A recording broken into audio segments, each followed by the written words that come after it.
So what's up guys? Ngayon pag-uusapan natin kung ano nga ba ang advantage at disadvantage bilang isang tourism and HM student. By the way, shipboard training namin ngayon. So bali, tour muna kami dito sa Manila. Kung balak mong mag-HM or tourism student, tapusin mo ang video ito. Isa akong tao o estudyante na mataas ang pangarap sa buhay. Actually, di ko in-expect na maging tourism ako. Pero ngayon, eto, nasa last part and almost patapos na sa college life ko. Kaya mix ang nararamdaman ko. May halong pressure and excited. Pressure ako dahil nalilito pa rin ako hanggang sa ngayon kung ano ba ang trabaho na para sa akin.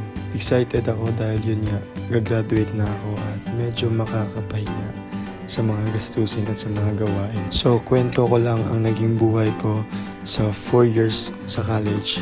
Working student ako, lahat ng racket at trabaho pinasok ko na tulad ng pagiging isang online seller, trabaho sa tubigan, pagbubuhat ng mga container, and naranasan ko rin magtrabaho sa merkado or supermarket, pagbubuhat ng mga kung ano-anong gulay. And nagtrabaho din ako dati sa karinderya.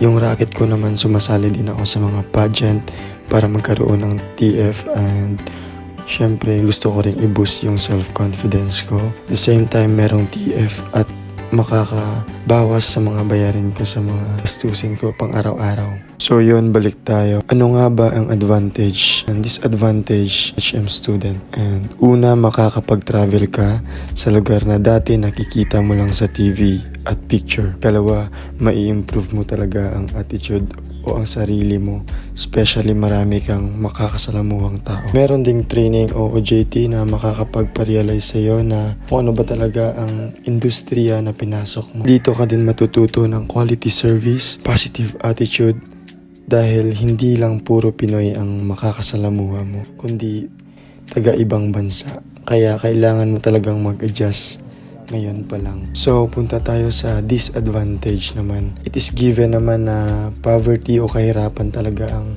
sumasagabal sa lahat. Sabi ko nga, isa akong working student and galing ako sa mahirap at simpleng pamilya lang. Akala ko nga dati hanggang second year college naman siguro, pero hindi ko akalain na medyo malapit na pala ako. Dahil nilaban ko talaga sa sarili ko na kaya ko. Kaya ginawan ko talaga ng paraan. Nagsipag ako para maabot ko yung pangarap ko kahit paunti-unti. Kaya ikaw kung nanonood ka man ngayon at gusto mong mag-aral ng college, kung ano man yung course na gusto mo, i-push mo lang yun. At always think positive lang. Maging positibong tao ka lang. Kung ano man yung ikakasaya mo, ilaban mo lang yun.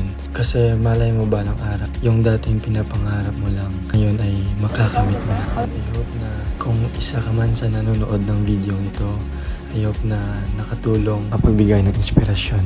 Manila, I keep coming back to Manila.